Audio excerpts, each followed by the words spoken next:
3 boxes ang i-unbox natin today. At ang ating gagamitin ay ang na-customize na ating knife galing sa Pantayan Smith. Oh yeah! Dalawa sila, kaya uunahin natin ay itong isang ito. And guess what kung ano ito? Hindi ko alam kung ano ito.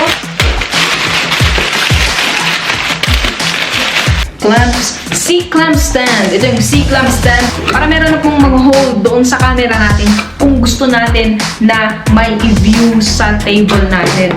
The box and the instruction. Sinong nagbabasa ng instruction? Tsaka ako naman tayo nagbabasa ng instruction kapag hindi na natin alam yung ginagawa natin, di ba? Boom.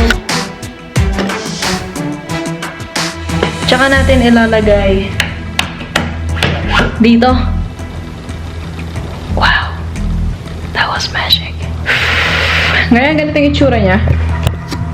Yup. Dum dum dum dum. Yeah. Papunta siya sa taas. Andito na siya at kakapindot ko lang yung record. Ito ang itsura niya right now. Ano?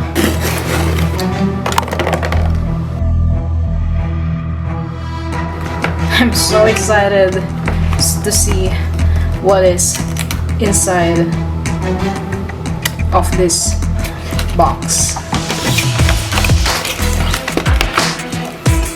Wow.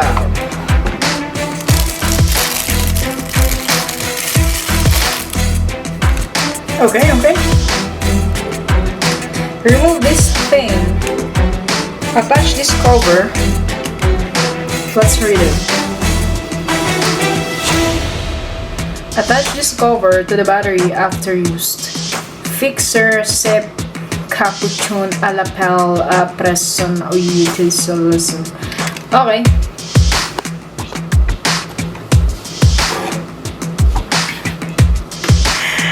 Kung nagustuhan mo man yung vlog natin, your subscription helps this channel mag-upscale. At I will make sure nasa gesture na yon ay pagbubutihan ko pa na gumawa ng content. Thank you so much. Salamat sa iyong time. Have a good day.